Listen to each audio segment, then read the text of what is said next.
छोड़ो। तेजा जी के बारे में ये नहीं कहा कि तेजा जी महाराज कौन थे, कब लड़ाई लड़ी, क्या थे। करनाल साहिब 1 2 5 बार गए होंगे अपने जीवन के अंदर। और इन लोगों को चिड़ इस बात की थी कि मैंने विधानसभा और लोकसभा में तेजा जी महाराज का जयकारा लगा के किसान को शोषित करने का काम किया। और मेरे जाने से पहले ही मेरे सामने जो कैंडिडेट चुनाव आ रहा, इसके 2 दर्जन रिश्तेदार जो मंच पर बैठे थे, उन्होंने माइक पहले ही फेंक दिया, माइक तोड़ के फेंक दिया, बोला सभा नहीं होगी, जैसे सभा इनके खुद की घर की हो। लेकिन इनकी जो चाल थी, बीजेपी की चाल, मेरे सामने हारे प्रत्याशी की चाल, ये थी कि वहां झगड़ा हो जाए और झगड़े में 2-5 आदमी घायल हो, 20-50 लोग घायल हो, 2-5 मरे, और फिर चुनाव के अंदर हम जाके ये कहे देखो देखो देखो इन्होंने हनुमान जी ने आरती और हमारे को मारा, हमें ये किया वो किया। जब तेजा जी महाराज के दरबार में पैदल इन्होंने हाजिरी इसलिए लगाई कि इनको लगता है ऐसा करने से इनके सारे पाप धुल जाएंगे। इनके पाप कभी, इस परिवार का जो लगातार हारने के बाद दिमाग अभी भी ठीक नहीं हुआ, वो इस बार अंतिम इनका प्रयास है उसको एक्सपल करके ये आधे लोग अस्पतालों में मिलेंगे। इनकी मानसिक जो एक षड्यंत्र था सरकार का, भारतीय जनता पार्टी की सरकार ये चाहती थी कि खरनाल के मेले के अंदर जो लाखों लोग तेजा जी के दर्शन करने के लिए आते हैं, उसमें जाट समाज के साथ साथ सर्व समाज के लोग आते हैं, सब ज्यादा जवान आते हैं और पैदल जत्थे आते हैं राजस्थान से। और एक तरीके से राजस्थान की राजनीति का केंद्र ये खरनाल का मेला बन गया। और 2008 के बाद ये मेला बढ़ता है, बड़ी ऊंचाइयों पर बढ़ता मेला। और मेले के अंदर पॉलिटिकल पार्टियों को नहीं छोड़ के लोग हनुमान बेनीवाल को अपने भाई के रूप में मानते हैं, क्योंकि मैंने हमेशा संघर्ष किया। और जब मैं जाता हूँ मेले के अंदर तो वो सम्मान जो मुझे मिलता है वो दूसरे नेताओं को सम्मान नहीं मिलता। इस बात की कई कई दूसरे नेताओं के मन के अंदर इस बात की पीड़ा है। और इस बात प्लानिंग ये थी कि इस मेले को हाईजेक किया जाए, इसलिए पहले धनखड़ उपराष्ट्रपति को लाए। और उसके बाद जो मेरे सामने लगातार कैंडिडेट 3 बार आ रही थी, पूर्व सांसद, उसने यहाँ से पैदल मार्च किया, जिसके दादाजी ने कभी तेजा जी महाराज का नाम नहीं लिया। इन्होंने कभी तेजा जी का जयकारा, छोड़ो तेजा जी के बारे में ये नहीं कहा कि तेजा जी महाराज कौन थे, कब लड़ाई लड़ी, क्या कहे। करनाल साहिब 1 2 5 बार गए होंगे अपने जीवन के अंदर। और इन लोगों को चिड़ इस बात की थी कि मैंने विधानसभा और लोकसभा में तेजा जी महाराज का जयकारा लगा के किसानों को संगठित करने का काम किया। इस बात से चिड़े हुए थे। और बार बार की हार से बौखलाई हुई भारतीय जनता पार्टी, जो लगातार मेरे सामने हार गई, कई बार जमानत जब्त हुई भाजपा की खियोसत के अंदर। और इस बात को लेकर लोग परेशान है काफी लंबे समय से। और ये चाहते थे कि मेले में इस बार हुड़दंग हो, लड़ाई झगड़ा हो। तो मेले को बदनाम करने के लिए मेले में आपसी झगड़ा हो, भाईचारा बिगड़े, और मेले में दोबारा धर्म सभा नहीं हो, मेले में रैली नहीं हो, इस बात को लेकर भारतीय जनता पार्टी के नेताओं ने, जब धनखड़ का कार्यक्रम था, आगमन स्थल था, वहां ये लोग बैठे चर्चा कर रहे थे, जिसमें यहाँ की पूर्व सांसद ज्योति मिर्दा, मेरे सामने भारतीय जनता पार्टी के कैंडिडेट चुनाव आ रहा था, जो मेरी पार्टी आरएलपी से मैंने जिसको प्रधान बनाया था, मेरी पार्टी का कार्यकर्ता था, और 4-5 अन्य लोग जो षड्यंत्र में शामिल थे, उन लोगों का एक ऑडियो और वीडियो वायरल हुआ है, जिसमें वो ये कह रहे हैं कि 500-700 लोग अपन जाके और हुड़दंग कर दें।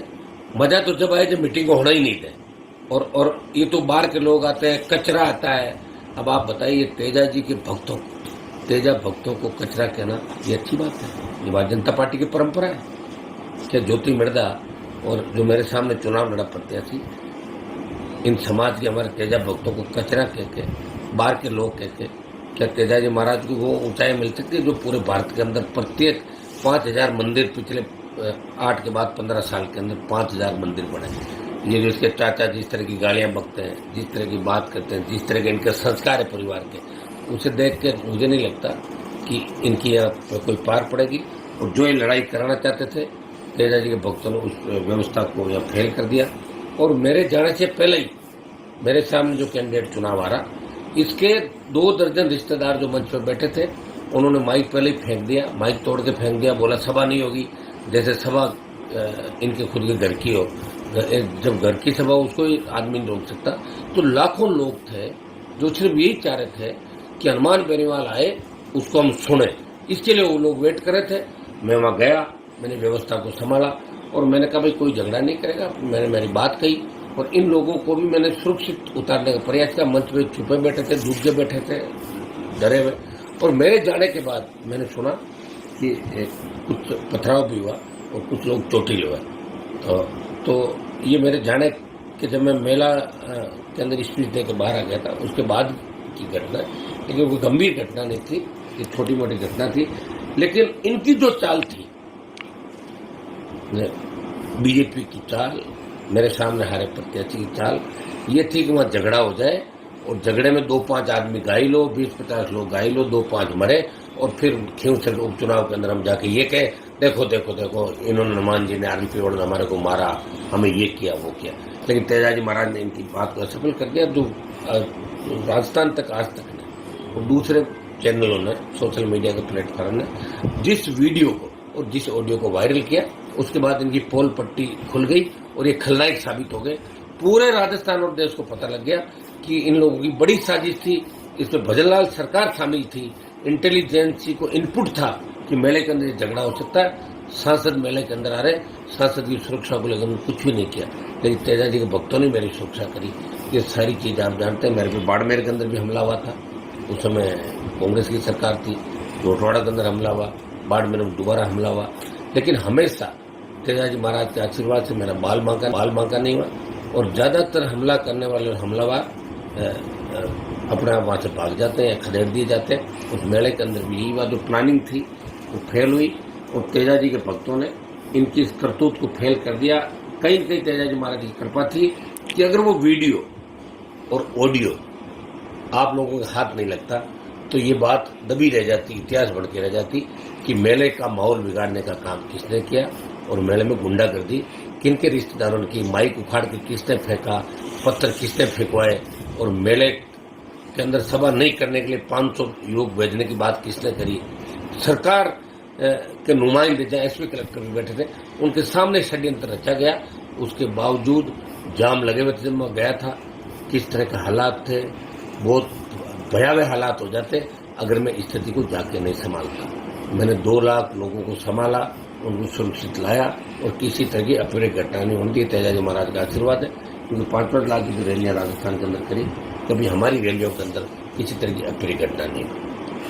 आपने भी एक दिन बयान दिया था कि तेजाजी महाराज के जो गोपाजी है और उसने भारतीय जनता पार्टी ने जबरदस्ती ज्वाइन करवा दी, लेकिन उन्होंने बाद में क्या हुआ, सोशल मीडिया पे उनको डराया गया और उनसे बयान दिलाया। वो काफी परेशान है, वो नहीं चाहते थे कि बयान दें, लेकिन उनको पुलिस से और दूसरे उन जो राजनीतिक दबाव से उनसे कहलाया गया कि आपको बयान देना है, तो बयान दे दिया बीजेपी के दबाव के अंदर। अब आप बताइए, भजनलाल जी कहीं केला भेज रहे हैं, कहीं नींबू भेज रहे हैं, कहीं मौसमी भेज रहे हैं। शर्म आनी चाहिए मुख्यमंत्री को।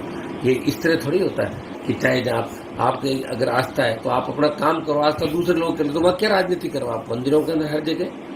हर जगह राजनीति मुख्यमंत्री को नहीं करनी चाहिए। और मुख्यमंत्री को कौन मानता है राजस्थान में, आप बताओ। उनको उनके मंत्री सीएम नहीं मानते, तो ये दुर्भाग्य राजस्थान का। हमने कभी नहीं सोचा कि वसुंधरा को हम भगाएंगे तो भजनलाल युग आएगा राजस्थान में। बहुत बड़ा दुर्भाग्य राजस्थान का, भजनलाल जैसे सीएम को हमें झेलना पड़ा राजस्थान को, जिसकी किसी भी बात को कोई सीरियस नहीं लेता। कोई कह रहे जापान गए, लोग तो कह रहे खिलौने लेने के लिए गए, अपने खेलने के लिए, ऐसा कह रहे हैं लोग। भजनलाल जी अभी भी उनका मन बच्चे की तरह, वो खिलौनों से खेलते हैं। लोग कहते हैं तो जापान से खूब सारे खिलौने लेके आए। परसों खींवसर में एक बैठक हुई थी भारतीय जनता पार्टी की। उस बैठक होने के बाद, जैसे बैठक खत्म हो गई, उसके बाद डेगाना के पूर्व विधायक ने आपको लेकर एक बयान दिया था, जिस बयान को देखकर ये लग रहा है कि खींवसर में भारतीय जनता पार्टी है वो कमजोर, सब खुद को कमजोर। जो पूर्व विधायक है उनकी भी पारिवारिक स्थिति और जिस तरह वो व्यक्ति पारिवारिक रूप से भी बहुत ज़्यादा परेशान पड़ रहा है, मैं ज़्यादा नहीं कहना चाहूँगा। मेरे ही समाज के, और मैंने तो उनकी मदद ही की हमेशा। पिछली बार जब वो ज्योति को हराने के लिए घूम रहे थे तभी मेरे साथ ही थे 19 के अंदर, तो वो चोरी छुपे मुझसे मिलते थे 2019 में। तो वो कहते थे यही ज्योति हारनी चाहिए। वो मेरे साथ वैसे तो नहीं थे, लेकिन कहना उनका ही था कि ज्योति मिर्धा के बहुत उनके पारिवारिक झगड़ा था लेन देन को लेकर। और दोबारा अब की बार वो ज्योति मिर्धा के साथ थे। आपने देखा होगा मंचों में किस तरह गालियां उन्होंने दी, आधा घंटे तक गाली का जो रिकॉर्ड है शायद राजस्थान और देश में इस व्यक्ति का नाम होगा। लोग ताली बजाते हैं, उनको पता ही नहीं वो खुद क्या कह रहे हैं। कभी मुझे धन्यवाद दे देते हैं, कभी मेरे खिलाफ बोल देते हैं, कभी कुछ भी हल्का बोल देते हैं, कभी कुछ भी कर देते हैं। राजस्थान और देश में इस व्यक्ति का नाम होगा, लोग ताली बजाते हैं, उनको पता ही नहीं वो खुद क्या कह रहे हैं। कभी मुझे धन्यवाद दे देते हैं, कभी मेरे खिलाफ बोल देते हैं, कभी कुछ भी हल्का बोल देते हैं, कभी कुछ भी कर देते हैं। अब जब वो बीजेपी के अंदर बैठे तो उनको सचिन पायलट, डोटासरा, गहलोत से क्या लेना देना? वो क्यों कह रहे हैं हनुमान जी उसको ये कह रहे हैं वो कह रहे हैं? अपना खुद का ध्यान रखें। अभी वो खुद तय करें कि आगे कितने टाइम तक बीजेपी के अंदर रहेंगे। हाँ, जिस घटना को लेके भारतीय जनता पार्टी के अंदर गए खुद को बचाने के लिए, खुद के परिवार को बचाने के लिए, ऐसा हमने सुना था। बड़े स्कैंडल के अंदर ये लोग फंस गए थे, इनका परिवार। और ज्योति भी ईडी का घेरा ज्योति मिर्दा पे और इंडिया बुल्स पे लगातार था, ये उनके राडार पे थे। और 50,000 से लेके 1 लाख करोड़ तक का घोटाला इंडिया बुल्स ने किया। सुब्रमण्यम स्वामी ने आरोप लगाया इस बात से, और इसीलिए भारतीय जनता पार्टी की जी हजूरी ये लोग करें। इन्होंने कभी सेवा नहीं की, इन्होंने कभी संघर्ष नहीं किया। ये सिर्फ तेजाजी महाराज के दरबार में पैदल इन्होंने हाजिरी इसलिए लगाई कि इनको लगता है कि ऐसा करने से इनके सारे पाप धुल जाएंगे। इनके पाप कभी नहीं धुल सकते। शिक्षा के क्षेत्र में नागौर को पीछे रखा। नागौर की किसान अगर नहर यहाँ आ जाती तो बहुत आगे जाता है। इनके दादाजी ने और दूसरे दादाजी ने नहर नहीं आने दी नागौर के अंदर, नहीं तो हनुमानगढ़ गंगानगर की तरफ जो हमारे बच्चे आगे बढ़ जाते हैं, किसानों की स्थिति मजबूत हो जाती है। या दूसरे डेवलपमेंट नहीं होने दी। नागौर में जो भी डेवलपमेंट लेके आता था उन धरना सेटों में पत्थर फेंकवाए इनके दादाजी ने, तो लोग आते ही नहीं थे। नागौर नहीं चलेंगे, वहाँ तो विकास नहीं करना। ये तो पिछले 15-20 साल के अंदर जब मैं आया तो मैंने शिक्षा की जोत जगाई। इनके गांव में कॉलेज खुला है, स्कूल खुला है, सीसी रोडें बनाई इनके खुद के कुचेरा गांव के अंदर, और सिंवसर के अंदर जाल बिछा दिया मैंने सड़कों का, कॉलेज। आप जो पूरे जिले के अंदर एमपी रहते हैं, जितना पैसा दिल्ली का मैं लेके आया तो शायद 40 साल एमपी का पिछला रिकॉर्ड उठा के तो नहीं लाएंगे इतना पैसा 5 साल में इसका मैं लाया। नागौर शहर जहाँ पे मैं बैठा हूँ 60 करोड़ का काम आपका हो रहा है दोनों तरफ शहर के, मतलब चौराहे से मानसर और गोगला रोड का। गोगला दोनों आरोपी आपके उसको लेके आंदोलन चल रहा है, लेकिन आरोपी मानसर का भी मैंने जल्दी कराया तो उसमें कुछ गड़बड़ी आ रही है, तो टीम वापिस जाँच करके उस आरोपी के अंदर अतिक्रमण नहीं हटा के जो इसको सर्पाकार आकार दिया था, हमने उसका पूरा करवा लिया है ड्रोन से। उसमें दिल्ली की टीम आएगी, आगे ड्राइंग के साथ छेड़छाड़ के लोगों के उनके खिलाफ FIR लॉन्च होगी, अतिक्रमण भी हटेंगे, आरोपी बनेंगे। बीकानेर का जो मामला चल रहा है इसको भी पुल को जल्दी हम बढ़वाएंगे। ये भारतीय जनता पार्टी के रिश्तेदारों का ठेका था पिछली बार, इसलिए लंबे समय तक वो ब्लैक लिस्ट नहीं कर सके। फिर ब्लैक लिस्ट मैंने करवाया और काम चालू कराया, फिर वो ठेकेदार भाग गया। जल्दी उस काम को भी कराएंगे, दोनों जगह आरोपी भी बनाएंगे।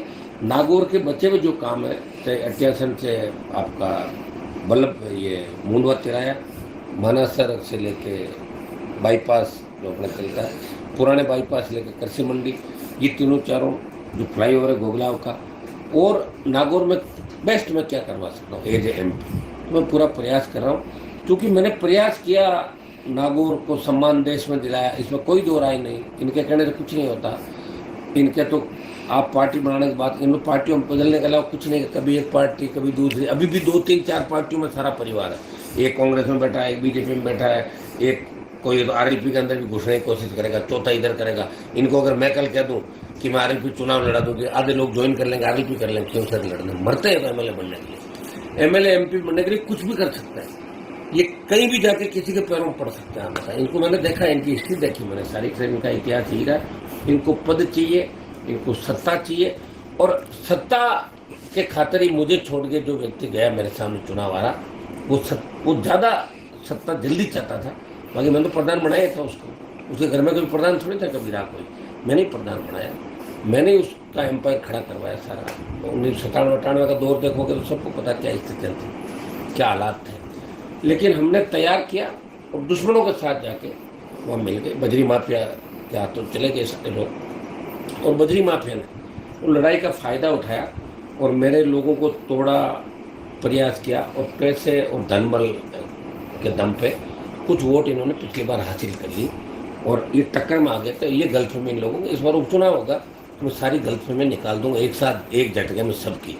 और 20 साल तक खींवसर की तरफ देखेंगे नहीं। खींवसर की जनता को समझ आ गया कि हमारी रखवाली कौन कर सकता है, जिले की रखवाली कौन कर सकता है, कौन 20% कमीशन लेता है और कौन सच्ची सेवा करता है। वो सारी बातें खींवसर की नागौर की जनता जानती है। नागौर की जनता ये भी जानती है कि कौन सीमेंट कंपनियों के दलाल है, कौन बात किसान की करते हैं और हाजिरियाँ गढ़ किलों के अंदर जाकर देते हैं, ये भी जानते हैं नागौर के किसान। लेकिन इस बार दूध का दूध और पानी का पानी खींवसर की जनता भी करेगी। और इस परिवार का जो लगातार हारने के बाद दिमाग अभी भी ठीक नहीं हुआ, वो इस बार अंतिम जो इनका प्रयास है उसको असफल करके ये आधे लोग अस्पतालों में मिलेंगे। इनकी मानसिक स्थितियाँ ठीक नहीं है, इनके परिवार इनसे दुखी है। जिस तरह के वीडियोज आ रहे हैं आप देख रहे हैं, जिस तरह की सीढ़ियाँ आ रही राजस्थान में, लेकिन इन सारे परिवारों को मैं तो कहता हूँ मेरे पास जो भी आया उनकी मैंने हमेशा मदद की। चाहे जोधपुर के मदेड़ा परिवार को ले लो, दूसरे परिवारों को ले लो, जब वो संकट में थे तो मैं उनका मददगार था। जब वो आगे बढ़ गए तो मैं अपने आप को मेरा कंपटीटर समझने लग गए। मैंने तो कभी उनसे कंपटीशन नहीं किया, मैंने किसी से कोई ऐसा नहीं, कोई व्यक्तिगत मैंने किसी का पीछा करके डाउन किया। लेकिन जिसको भी मैंने तैयार किया वो लोग मेरे खिलाफ थे। ज्योति को भी 2009 में मैं ही लाया था, और ज्योति को मैं लाया जब एमपी बन गई, उसके बाद एमपी का काम नहीं पड़ा, इसका लगातार हारती जा रही है। और इकबाल मिर्जा 18 में मेरे पास आके विधायक बन के गए थे, अपने बेटे को बना लिया। इस बार बुरी तरीके से डेगाना के अंदर हारे, और यह वापस एमपी का चुनाव उसमें ज्योति मिर्जा फिर आ रही, एमएलए के अंदर आ रही। उस समय तो मेरा कैंडिडेट नहीं था, लेकिन फिर भी कांग्रेस पार्टी से 15,000 से नागौर के अंदर आ रही थी। वो भी आरोप मेरे पे लगा रहे कि हनुमान जी ने हमारे को हरा दिया। मेरा कोई कैंडिडेट थोड़ी था। हाँ, अगर आरपी के लोग वोट उस समय डाल गए कांग्रेस, उसका मैं क्या कर सकता हूँ, मैंने थोड़ी कहा। तो मन ही मन समझ गए होंगे, डाल दिए वोट। अब वोट अगर मेरा चिन्ह नहीं होगा तो कहीं न कहीं लोग वोट डालेंगे। मैं थोड़ी कहता हूँ वोट तुम इधर डाल दो उधर डाल दो, वो तो वोट डल गया। वो ज्योति से हरिंदर मिर्जा को ठीक मानते थे कि हरिंदर मिर्जा को वोट डाल दो। किसानों की चीज लगातार हार रहे थे, लोगों का ये लगातार हार रहे हैं, इनको एक बार ठीक करेंगे। और ज्योति मिर्जा के जो बड़बोलापन, कब संघर्ष किया लोगों ने बताओ मुझे, कभी सड़क में बैठ। हाँ, पहली बार ये पैदल चले 12 किलोमीटर, सिर्फ इसलिए कि हनुमान बेनीवाल को हम चुनौती दे रहे हैं, भजनलाल को खुश करने के लिए। कभी तो यहाँ से जूटे वहाँ से लेके आते हैं नारियल, कभी कह रहे भजनलाल जी ने तेजाजी महाराज के लिए हीरे भेजा, वो भेजा। कुछ भजनलाल कुछ नहीं भेजता, ये यहीं से दुकान से खरीद के ले आते हैं और वहाँ जाकर भोपाल जी कहते हैं भजनलाल जी ने भेजा और ऑर्डर दिया। ऐसे इन्होंने जगह जगह बांटे। ये राजस्थान की जनता के साथ धोखा है कि मुख्यमंत्री और प्रधानमंत्री कुछ नहीं भेजे और उनके नाम से आप व्यापार करो कि साहब नारियल मुख्यमंत्री जी ने भेजा, नारियल प्रधानमंत्री जी ने भेजा, सोल भेजी, भोपाल जी को दुपट्टा भेजा। भोपाल जी बेचारे सीधा साधा किसान आदमी, जबरन ऑर्डर दिया, उनको तो पता ही नहीं लगा। फिर कह वो भाजपा ज्वाइन कराई, ताली बजा दी भोपाल जी से। भोपाल जी को मैं वीडियो सुन रहा था, वो जानते नहीं, उनसे जबरन कहलवाया कि आप नहीं कहोगे तो आपके खिलाफ कार्रवाई हो जाएगी। तो डर के हमारे भोपाल जी ने बोल दी सारी बात। तो भोपाल जी के साथ है, भोपाल जी को अकेला नहीं छोड़ेंगे, भोपाल जी को डरने की जरूरत नहीं है, हम है ना भोपाल जी के साथ। क्या इस बार आप विधानसभा चुनाव में उपचुनाव है क्यों सर, उसमें प्रत्याशी? अभी प्रत्याशी चयन को लेकर खींवसर की जनता ही प्रत्याशी तय करती है। पिछली बार में खींवसर की जनता ने तय किया था प्रत्याशी, और एक बार सब लोगों से बात करेंगे। और खींवसर की जनता खुद चुनाव लड़ती है हमेशा, 7-8 बार मेरे को भरोसा जताया, तो यही तय करेंगे कि उम्मीदवार कौन होना चाहिए, इनकी सेवा कौन अच्छी तरह कर सकता है, कौन इनके मन को बारा है। मैं उनके लिए वोट मांगूंगा, प्रयास करूंगा, और खींवसर की जनता फिर इस बार भारतीय जनता पार्टी को हराएगी। जिस पिछली बार गहलोत सरकार का घमंड चकनाचूर किया था, इस बार भजनलाल और मोदी का घमंड चकनाचूर कर देंगे। और ये सारी जो ज्योति मिर्जा और इनकी हवा है, ये खींवसर की जनता फिर कौन सी बाहर निकालेगी आप देख लेना, फिर इनकी हवा निकालेगी।